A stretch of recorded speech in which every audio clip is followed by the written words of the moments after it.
Hey again, travel bosses. I'm excited to bring you this week's sponsor, TripStreak, the smarter travel search. What I love about TripStreak is the ability to set your personal preferences to either have or avoid red-eye flights or have things like completely lie flat seats. So the next time you need to book a flight, check out tripstreak.com/travel-like-a-boss.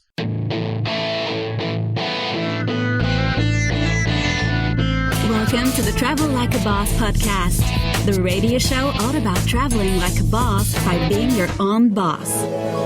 Stay tuned for weekly interviews featuring guests that have built their own online businesses. If you would like to have access to our entire back catalog, visit travellikeabosspodcast.com for instant access. And here's your host, Johnny FD. Hey everyone, this is Johnny and welcome to episode 160 of the Travel Like a Boss podcast. I'm here today with Paul van Staalen. Is that how you say it? Yeah, that's how you say it. Yeah. So nothing to do with the actual Staalen, spelled differently. That is actually like being a traveler. It's kind of like gets you into situations. I was in Ukraine, like van Staalen, and everyone Stalin. Gonzalez in Mexico, van Staalen. They always mix it up. Really? That's so funny. Well, the van is a very Dutch thing, right? Van is Dutch. Van, okay, and you are from Holland? 100% Dutch. Super Dutch? Super Dutch. Okay. Yeah. And you've had a very interesting job in life and you travel a lot, huh? Yeah, we've been doing special advertising sections. It's quite a small industry of a group of companies. There's like, I think 4 or 5 big ones and say 20 smaller ones. They have contracts with media and they do country advertising sections on different countries in the world trying to promote themselves. So the country is paying for you? Basically, whoever wants to be in the special advertising section pays. It can be governments or it can be private companies, hotels, etc. And these are in magazines? Yeah, like the companies themselves, they try to get contracts with large medias in the world. So like they can do it on video or they can do it in print advertising. So it's Fortune. We had a contract with Fortune magazine. There's also like with CNN, they do video advertising sections. Like Invest in Dubai, and they publish it in different media, something like that. That sounds cool. So what is kind of one example? So Fortune hires you to go to where and do what? No, like the company itself is the initiator. So we buy pages from Fortune and we try to resell them basically. So we got a good deal with them and we try to resell them to other advertisers. And we initiate the process. So we try to get an interview with head of state, say the president, the prime minister, or whoever high up in government, try to get their support during the meeting. And then with that support, we enter the market and try to sell to government and private sector companies. So you've actually sat down with presidents of countries? Yeah, I've met quite a few actually. I met with I don't know if she still is, President Bachelet of Chile, the president of Sri Lanka, Mr. Rajapaksa, the Prime Minister of Peru, President of Eritrea, President Ethiopia. Maybe I'm forgetting some. That's crazy. Yeah. That's definitely traveling like a boss. Yeah, traveling like a boss. Meeting the big boss. Exactly, yeah. So what is that experience like? I mean, just kind of think of one of those countries that you've been to. How do you get in touch with the president? How do you arrange the visit? Yeah, many people ask it. It's basically just contact them, like call up, say, hey, this is a company name, etc., etc. We're looking to interview the president, and then get in touch with the press secretary or the secretary of his office, and just start the process. If they accept, you fly over there and meet with that person. I guess. And so you say to them, hey, my name is Paul van Staalen, and I'm writing a piece for Fortune magazine. I want to sit down with your president. Exactly. Yeah. You represent your company, a media agency, and said, like, we're doing a piece on, let's say, Eritrea in this case. We would like to interview the president to give his views, political views, like relationship with China in our case, his vision for the country, like strategic priorities of the government, where you want to take the country, etc., etc. And basically, these people want to promote their country, obviously, to attract investment, to attract tourism, to help the economy benefit from these advertising sections. So they're willing to do the interview with you. So that's cool. So the president obviously is not getting paid to get interviewed, but what they do is they kind of put they're almost, they are the spokesperson of their country, and the people that then after, let's say you get them on, they give you this great story, and then who did you talk to next? Yeah, so if you get the big boss, basically, you always want to get his help or her help, which helps a lot, especially, say, in African nations where it's more like an autocratic society, and the president says, okay, these guys, you have to meet them, and then people will meet you. I can imagine that being pretty easy. Yeah, so you always look for that support, or in terms of a letter, or in terms of some phone calls, and then you sit down with different ministers or like CEOs of different state-owned companies, but also private sector companies. And then afterwards, like after the meeting that you have, you present them with some different advertising possibilities, and hopefully you'll get them on board. So yeah, you'll stay in a country for about between, say, 2 to 4 weeks up until 6 months to do a project. And if it works, then you'll write a good piece on it and you publish in the magazine that you represent. And that's... And so in the magazine, does it say like sponsored section or? In some, it depends on the contract that your media agency has with the media. In some, they say, okay, we don't have anything to do with this content. It's a special advertising section, which it says on top. And in some, it doesn't. It's just fully integrated into the magazine. Yeah. And I guess that also depends on the way you're writing it, because I'm assuming an interview with the president isn't just going to be an advert. It's going to be an actual interview with the president. Exactly. Like the pages are made up between like 50% editorial or more. And then the other part is advertisements from different entities of the country. And what are some of these entities that advertise? It depends per country. Like some countries are very government-owned entities, state-owned enterprises, ministries, even presidents themselves that put the whole government up for advertising, for promoting the country. I think most money comes from government-owned entities, state-owned enterprises, state trading organizations, ministers of tourism and the tourism boards, etc., etc. It makes sense. Yeah. Would it ever be something like a hotel chain, like Hyatt? Would ever be like a hotel chain? Yeah, no, for sure. Hotel chain is tourism to attract tourists from China. Is one of the leading countries in the world right now. I think they got the most outbound tourism in the world at the moment. Yeah, the Chinese love to travel. Yeah, so they basically, the hotel chains, they put pictures of their hotels in there, small advertisements. Yeah. So let me get this straight, because this is, I think, blowing a lot of people's mind, because they've never heard of this as a possibility. They never thought, hey, maybe I can call up the president and say, I'm going to come travel your country, and have it be not only free travel, I'm assuming, because it's part of your business expense, and you can see this cool country, and then you get shown around by a world leader, but then also make money from this. It's kind of crazy. Yeah, it's quite an interesting lifestyle, I have to be honest. Like the first, I've been doing it for 10 years, roughly 10 years, I think. And the first couple of years, it's super exciting. You go to all these strange countries, like who goes to Eritrea? Nobody ever goes to Eritrea, probably. I've been to Sudan, Uganda, also parts of Asia.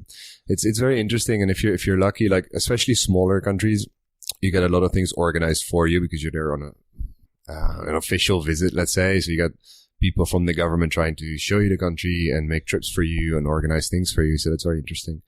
But also because of the fact that you're staying longer in a country. So it's not just a 2-week holiday or a 1-week holiday. You're staying for a couple of months or like at least 3-4 weeks. You get to know the culture, the people. It's very interesting, to experience yourself, different cultures from all over the world. And it forms you, it shapes you. After a while, I think it becomes a bit more difficult because you're constantly traveling, and also like the negative things of being away from a fixed place in your life means that you're kind of losing your social, your long everlasting friends from before. They tend to have their own families and they move a different way. So that's a bit, a negative point of traveling so much. And they might not be able to relate to you anymore because they see, you post on your Facebook, hanging out with the diplomats, and they're still working their normal job. Maybe they almost kind of feel like they don't even know what to say. Exactly. Yeah. You kind of grow apart, and your real friends, they stay, but like acquaintances, they move out, they do their own stuff. So yeah, it filters out who's your real friends in life, I think. Yeah, that's really interesting. And I'm sure you met a lot of new friends on the way as well. Yeah, sure. Okay, so let's kind of wrap this part of it into like an easy package for everyone. So if somebody, wanted to do something like this, they would find a magazine, such in your case, you did Fortune, a magazine in China, and you would buy the actual advertising section, so maybe a few pages or something, and then you would say, okay, what am I going to fill this up with? And I'm going to bring in my own advertisers for this space. Yeah, it's easier said than done because like the world leading medias, they all already have agencies that work with them, or it's kind of hard to get in because they don't want to put advertisements like these in their medias. So it's quite hard. But yeah, in a nutshell, yeah, you just call up a media, say, can I buy some pages and put my advertisements there? You mind if I resell them and put different advertisers in there? That's the way it works. That's crazy. And then let's say you want to visit Thailand. You would get a hold of the king of Thailand somehow and say, hey, I want to interview you, with whatever this magazine is. And they say yes. You show up, some diplomats will pick you up, bring you to his kingdom, show you around, make sure you have a good time. If you're lucky. Let's not talk about Thailand because that project failed. Yeah. Well, but still, yeah. But I can imagine that this isn't I definitely do not think this is as easy as, I don't think it's easy at all. But I think anyone really listening to this is not going to be like, oh, this is so easy, but it's a possibility. Yeah, sometimes it is easy. Like sometimes you just call up and people are very interested in it and say like, okay, in about 2 weeks of calling, it's like, yes, come on over and we'll arrange everything for you. It happens. Most of the time, it's a lot of hard work. It's a lot of calling. You have to get the right people in. If you get the right people on board, it gets a lot easier. Like if you don't have the right people to start with, it doesn't filter through towards the bottom, towards the private enterprises, and you get stuck. And you're like, you have to work very hard for your money. It depends a little bit on country per country. Little countries are easier. There's only like 20 people that you want to see, that you want to publish, and that have the money to publish in media like that. And I can imagine that countries that really are trying to get their tourism economy boosted is also welcome to this. For sure. Like we've done a couple of projects on Maldives, for instance, like luxury travel. Yeah, it always works. They love it. They want to promote our island nations work as well because they're a bit secluded and they want to promote their islands to get investments in and to get tourism over there.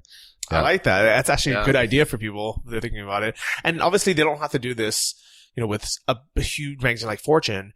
They can even find a smaller magazine, maybe one that's kind of starting out, that doesn't have enough advertisers, so they want to sell their space. Yeah, definitely. If you target smaller media, you have a chance. It's harder to sell because if you have a small media with like 20,000 readers, in comparison with Fortune with like 2 million or 3 million, it's a different sale that you have to make. So you have to be good at sales, if you want to make it work. I like that. And I think also the fact that you are calling up and saying, I want to do an interview for Fortune magazine, which has a very big brand. It has a lot of status. I would imagine that the person on the other end is more likely to want to do the interview versus if you call and say you were with, Backpacker magazine or something smaller. Exactly. Yeah. You never beforehand say that there's a special advertising section, let's say, because that makes it a bit harder to get the people on board. But if you say, yes, we represent this and that media, people are especially people in higher up positions, they like the media. They want to be portrayed in the media. It also benefits them, to get their name out and their achievements out. It's a good thing for them to be in the media.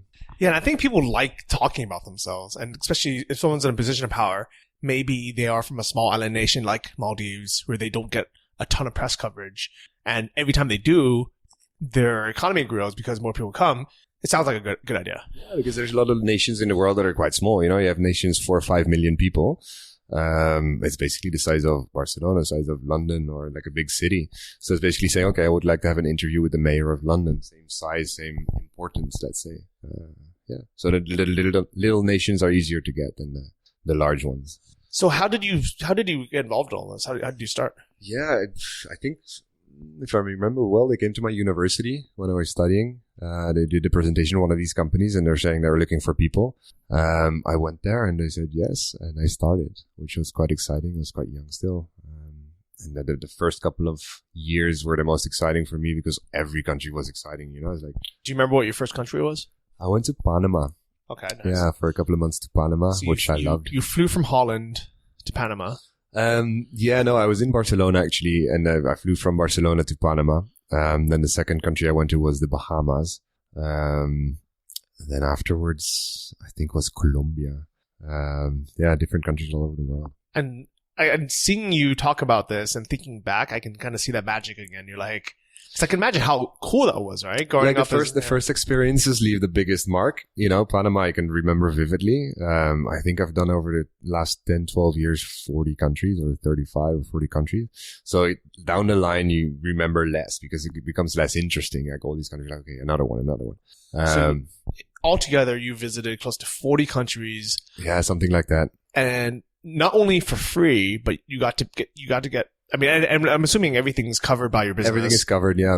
Your accommodation, your food, your travel. Exactly. You get your daily expenses, about 45 US to eat and drink. You get your accommodation paid. Your transport is paid for. Yeah, it's quite a luxury lifestyle. And are they ever taking you out to show you their country?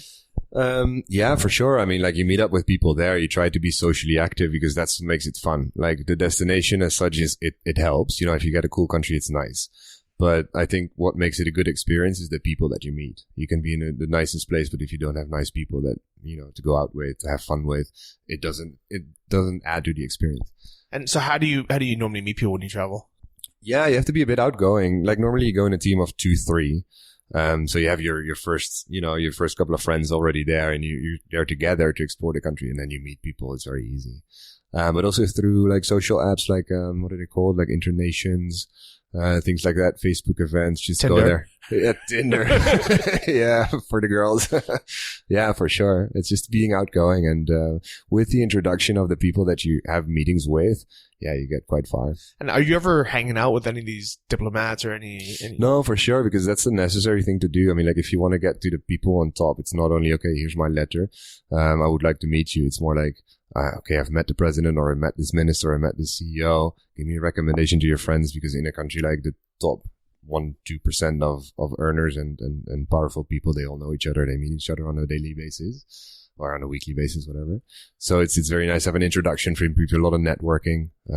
That's crazy. So your Rolodex, I mean, must be full of not only like influential leaders and politicians, but also millionaires, maybe even any billionaires? Yeah, I met a couple of billionaires. I don't remember their names, but there was a big miner in Peru that I met, and I later learned that he was a billionaire. Yeah, a couple of billionaires. Yeah. So I don't know if you realize how different your life is than most people.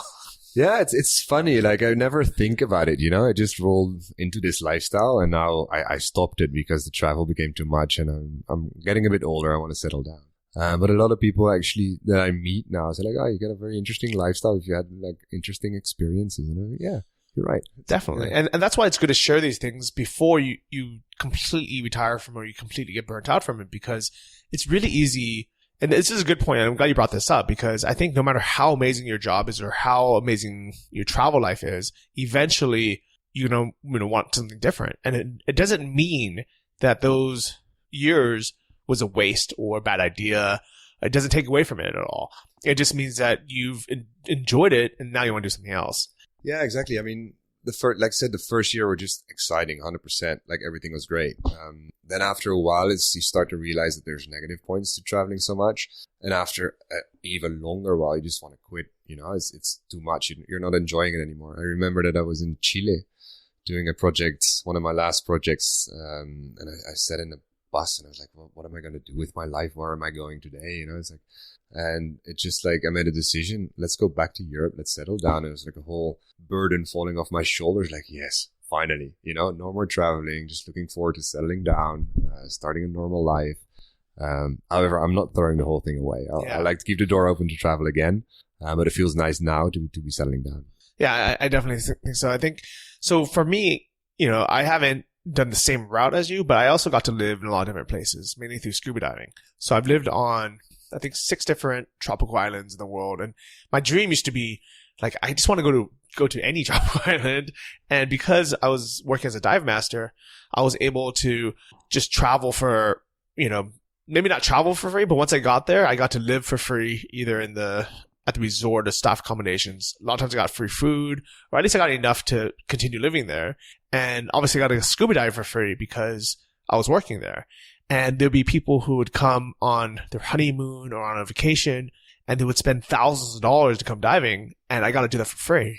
And towards the end, I started dreading. I hated it. I hated waking up. I hated going into the water. It's But I'm so happy that I documented the whole journey while I was still excited about it. It's really funny that you bring it up. Like my first, I think I first left Holland when I was 17. I went working in Mallorca for a year, for half a year, like one of these seasons, right? Holiday season.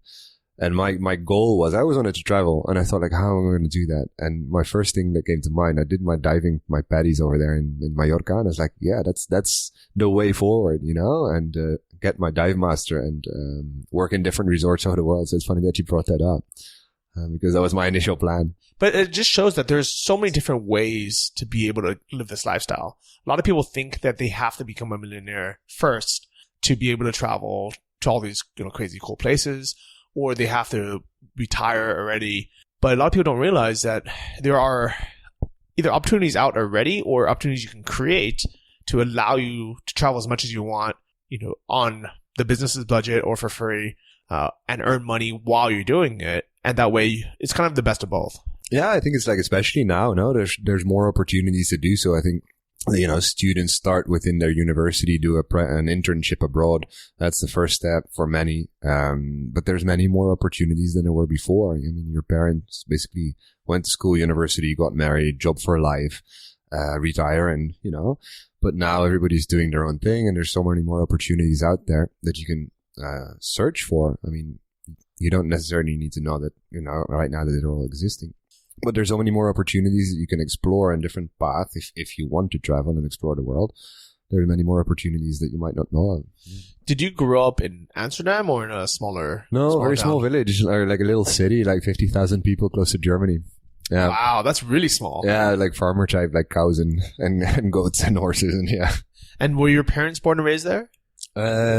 No, I don't know where we ended up. My grandparents lived close by there, and I think my mother moved back because of that, to that Okay. area. What did they think when you first told them that you got this job and you're going to be traveling the world?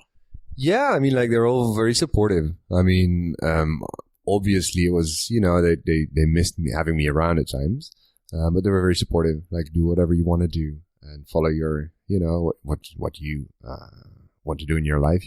We support you in that. That's cool. And earlier when you said, you know, your life has kind of outgrown some of your old friends, I can completely imagine, especially the people that you went to school with, that maybe some of them are still living in that little village. Have you been back? Yeah, no, I've been back there, and some people are still in that village. But it's funny because the reason why I want to settle down right now is something that they have already achieved. It's like you said, you're tired of being in the most beautiful resorts in all over pristine islands. You know, I've traveled for 10 years and I'm fed up with that. And like people that have stayed in that little village, they got to have a family and children already. And that is something that I would like to have now. So everybody's always a bit jealous about what the other person has, you know? And I know people that are happy having stayed in that village, and I know people that are not happy having stayed in that village. You know, it just depends on how you see life and what is right for you. And at the time as well. Yeah, exactly. Like for me, if I would have stayed there, I would have gone completely insane, you know? And so I'm very happy that I did it and that I went away and explored the world. And other people actually, I know that have regrets not having done that. But other people are very happy, you know, this is not for me, and I would, there's nothing else that I would rather have than being here in that little village, and this is my life. So yeah, I definitely agree with that. I think the biggest thing to think about though is about timing, as in assuming that, you know, most people at some point is going to want to do something else. It's a lot better for us to have got this out of our system first. Yeah. Than the opposite. Yeah. Sometimes you just have to get something out of your system. Okay, I've done that. Know how it is. And I also think like things that you've done before are easy to go back to. You know? I'm not saying I want to give up travel forever. I want to go back to certain countries and I want to visit friends that I've met on the way. I want to keep the options open, but for now, not so much anymore. Yeah. But it's not like your life is just, you know, sitting in this little village in Holland boring. We are currently in this 12th century monastery in the mountains of Catalonia. Yeah, exactly. We should have had a vodcast instead of a podcast right now because it's quite beautiful here. And yeah, exactly. We're right here with co-workation and a co-working space with people from the industry, I believe, that are trying to set up also different how do you say that, concepts in life, work concepts, and location independent travelers and workers that work from their laptops to different sectors. And that is also like an opportunity for people that want to, want to get out and explore the world, perhaps. Look into that segment because it's also an interesting opportunity. So I personally know a lot of guys who are in their mid 30s or, maybe a little bit older, their early 40s, and they went the traditional path where they started a family, they got married, they had kids, maybe they had a good job, maybe they actually made a lot of money, but now they are unhappy. Some of them have been through a crazy divorce and they have, they're fighting for, to see their kid. They might be paying, this crazy alimony. But even the people that like everything is okay, but now all of a sudden they're, late 30s or 40s and now they want to travel and party. And first they can't find anyone to do it with them, right? Because all their other friends are either married or settled down or have already traveled and did all this cool stuff. And now they're ready to settle down. Right. So it's really bad timing. Right.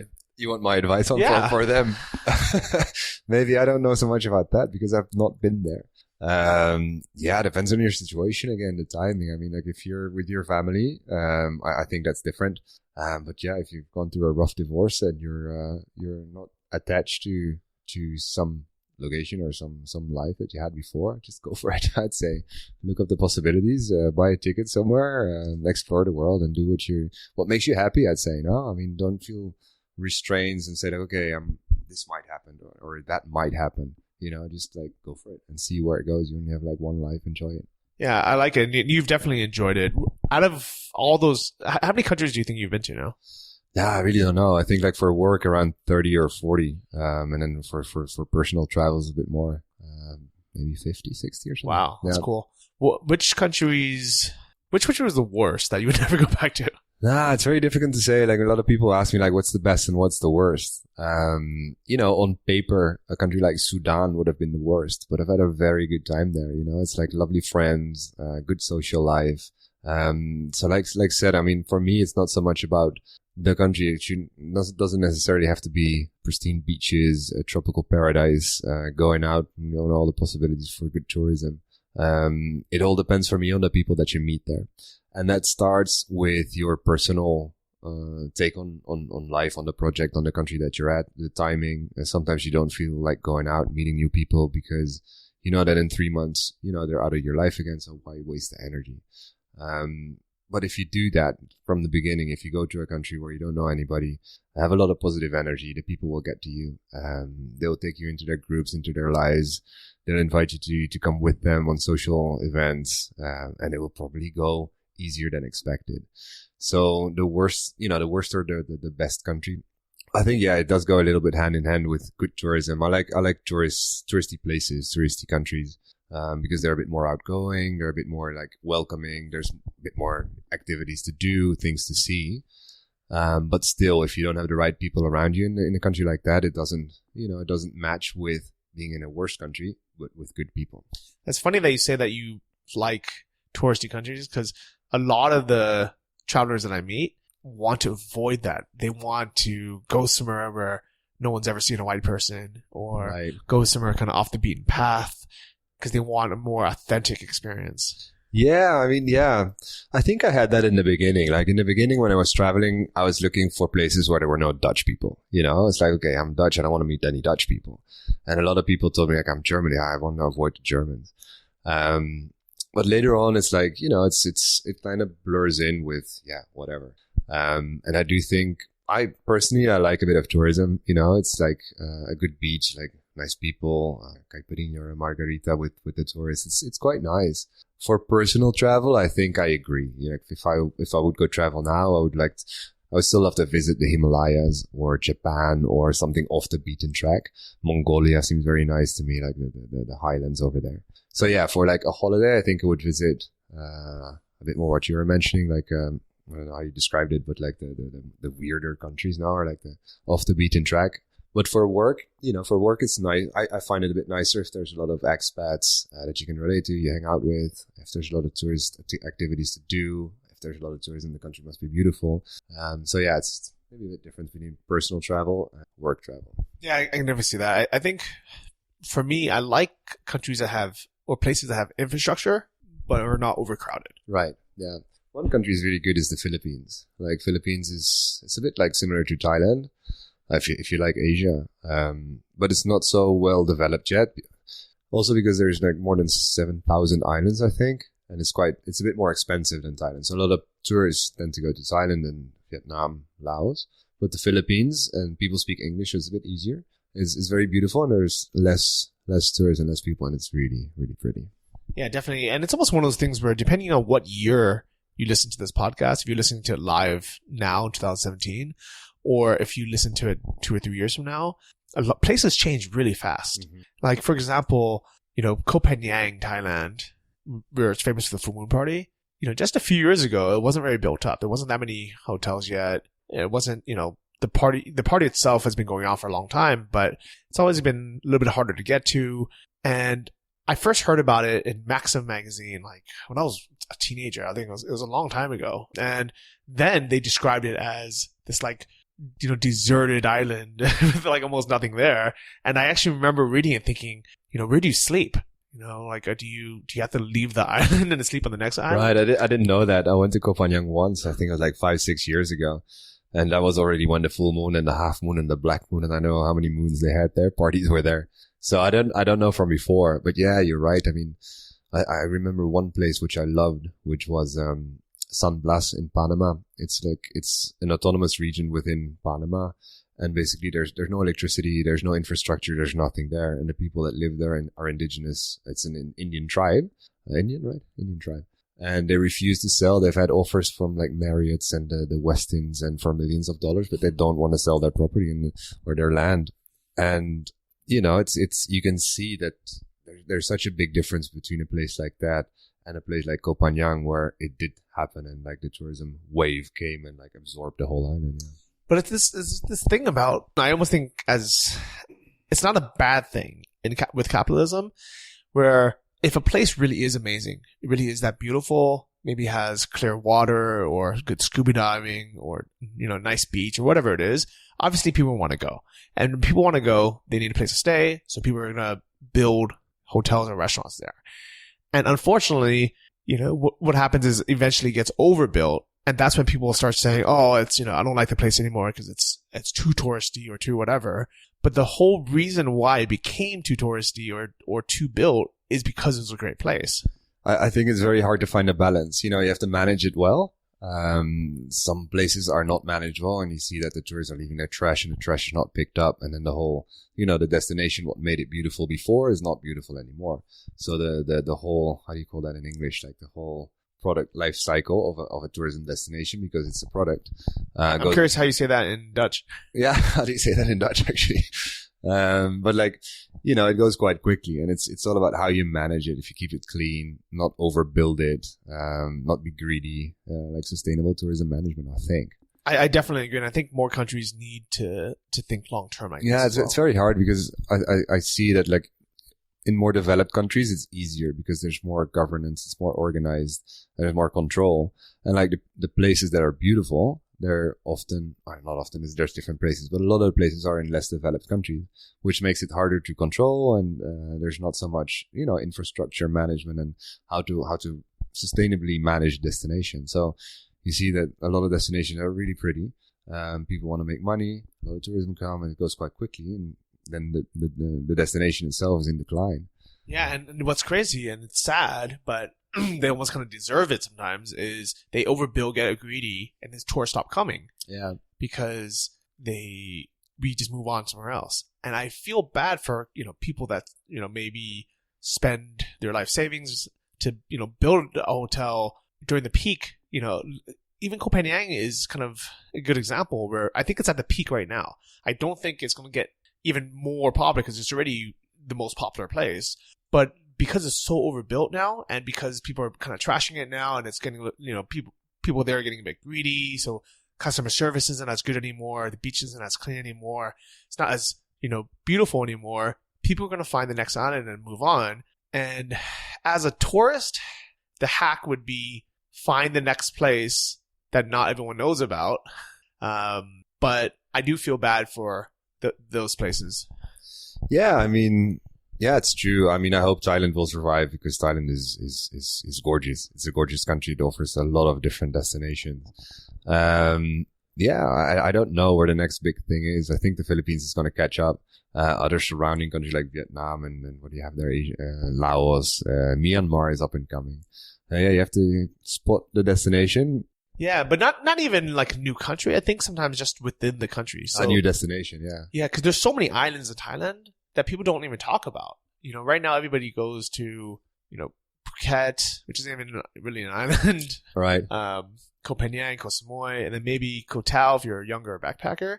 But very few people hear about all the islands in the south of Thailand, or even places like Koh Chang, and in other countries, the same thing. Like Philippines, there's so many islands that if one gets a little bit overpopularized, I think what happens is most people kind of just find the next one. But there's that kind of that, for me personally, I'd like seeing those picturesque, beautiful, untouched, islands with nothing on there. But I don't want to stay there long term. I don't even want to stay for a week because I'm not unplugging from anything. I think if I was on a honeymoon and I've been working 70 hours a week for the last 4 years, I'd want to go somewhere with no infrastructure at all, no Wi-Fi, no electricity, no roads, no buildings, and just lay there. But now I'd rather go somewhere that has just enough. Yeah, I mean, one interesting destination where I found that is the Maldives, because the Maldives is marketed everywhere as the luxurious, pristine beach, and it looks gorgeous. All these atolls that you have there, and it is really gorgeous. But I mean, you pay. I think that the cheapest hotels start at 800 per night, and it goes up to like 6, 7, 8,000 per night. I spent 2.5 months in Maldives, in Male, in the capital city, which is terrible. We got invited to several resorts over there. Like every weekend we went to a different resort, which is great.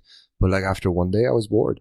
It's the island itself is like 20, you walk around in 20 minutes and that's it. It's gorgeous. Like your room is luxurious. You have a infinity pool. You have your jacuzzi. You got fish swimming around your sea villas. But it depends on why you're there for and what the circumstances are. If you go on honeymoon, it's perfect. You don't need anything else.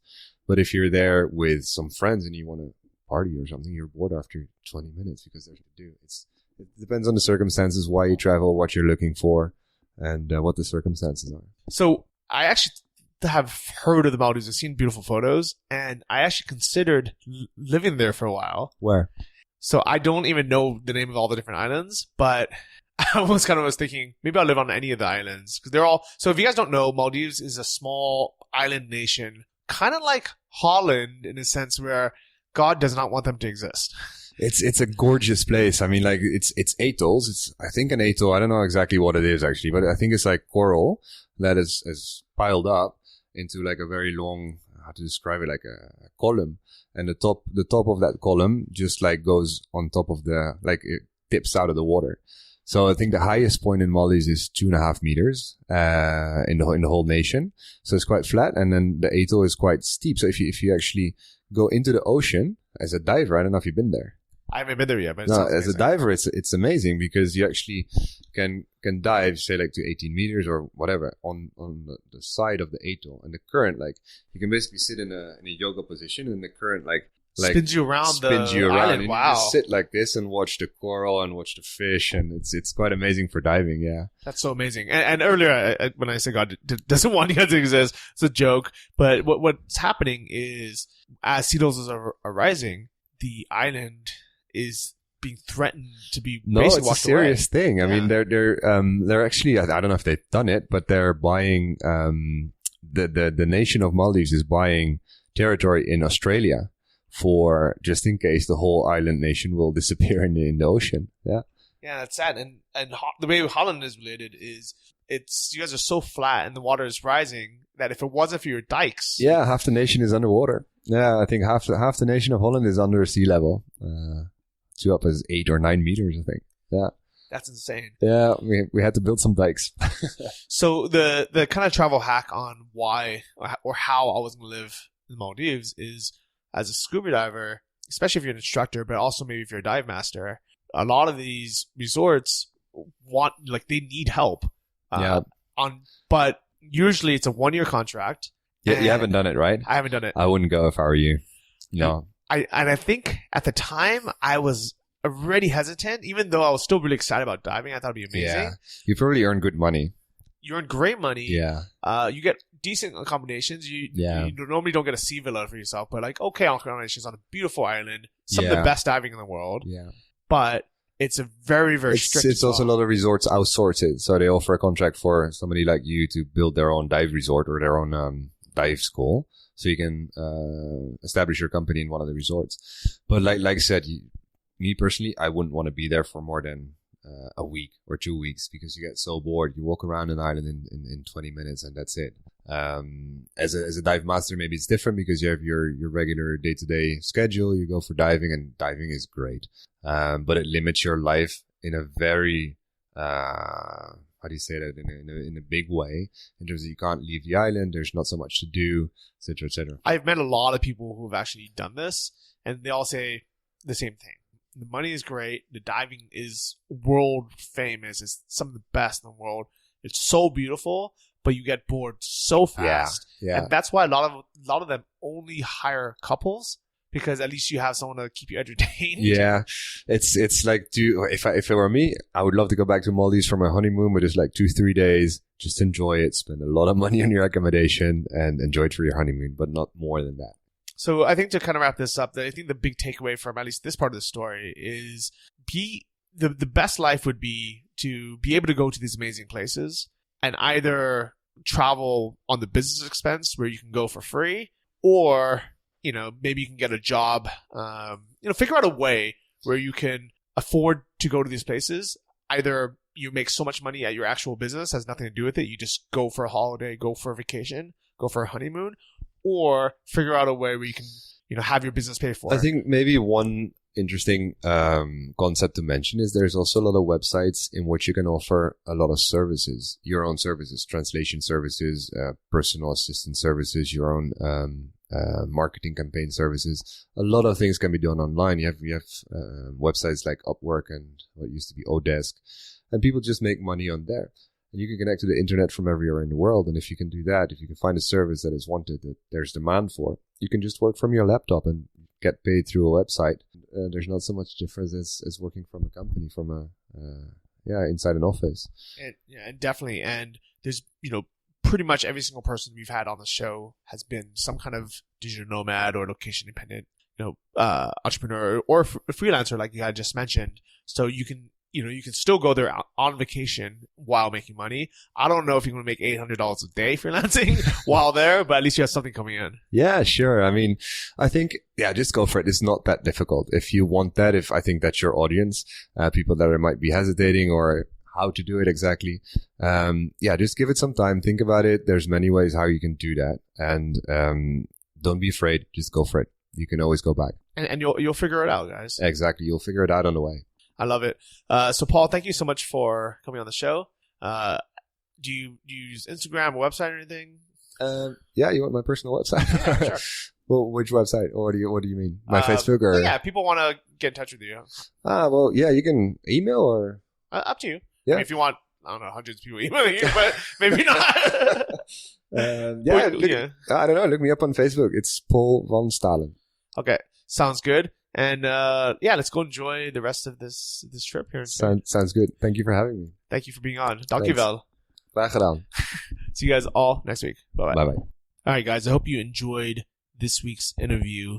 Paul really is an aspiring guest. I mean, it's amazing. And I really want to stress that even though, people like Paul or myself who have been traveling so much are now, I don't want to say bored of traveling so much, but we want to, stay in one place a little bit more and settle in places like, Barcelona or, wherever that might be. It doesn't mean that you guys who are beginning your journey shouldn't enjoy the crap out of it and realize, hey, the only thing that we should kind of take away from that or learn from it is once you stop enjoying it, then stop and move on. I think that's the biggest takeaway is do exactly what you think is going to make you happy, what you're going to love and what you think is going to make you happy. regardless of how crazy this idea is, whether it's, traveling the world as a digital nomad or traveling the world interviewing presidents of nations and countries, whatever it is, it's possible. There's a way to do it, and enjoy it. But as soon as you stop enjoying it, you have the option to move on and do something else. And that might be, working on a small organic farm out in the middle of nowhere, or living out in this monastery where we are hanging out for the week, or moving to Barcelona. So I hope you guys enjoyed this, and I want to give a big thank you for everyone who's been spreading the word, telling your friends about this podcast, sharing on social media, emailing your friends about it. This is how we grow the Travel Like a Boss podcast, and get, cool, amazing guests on each and every single week. Also, a big thank you to everyone who's taking the time to leave a review on the iTunes store. You guys rock. I know iTunes is a little bit clunky, so the fact that you guys take the time to figure it out, big thank you for that. So this week, I want to say thank you to Brooke Craven from the US. She says, awesome podcast, 5 stars. Johnny FD gives inspiring, life-changing advice in this can't miss podcast. Also, big thank you to our sponsor, TripStreak. The next time you guys need to book a flight and want to be able to have the option to choose what type of arrangements you like, whether it's red-eye only, or if you hate flying overnight, you want to fly during the day, or if you want completely lay-flat seats, if you're flying business class instead of reclining seats, whatever it is, or if you're planning your next trip to the Maldives to go scuba diving, check out tripstreak.com/travel-like-a-boss. Thanks again, and I'll see all of you guys next week. Bye-bye. Thank you for listening to the Travel Like a Boss podcast. If you want to hear more, including the bonus, How to Choose the Perfect Niche episode, join our mailing list at travellikeabosspodcast.com. See you next week, and remember, if you want to travel like a boss, you need to be your own boss. So start your online business today and start living the lifestyle you've always dreamed of.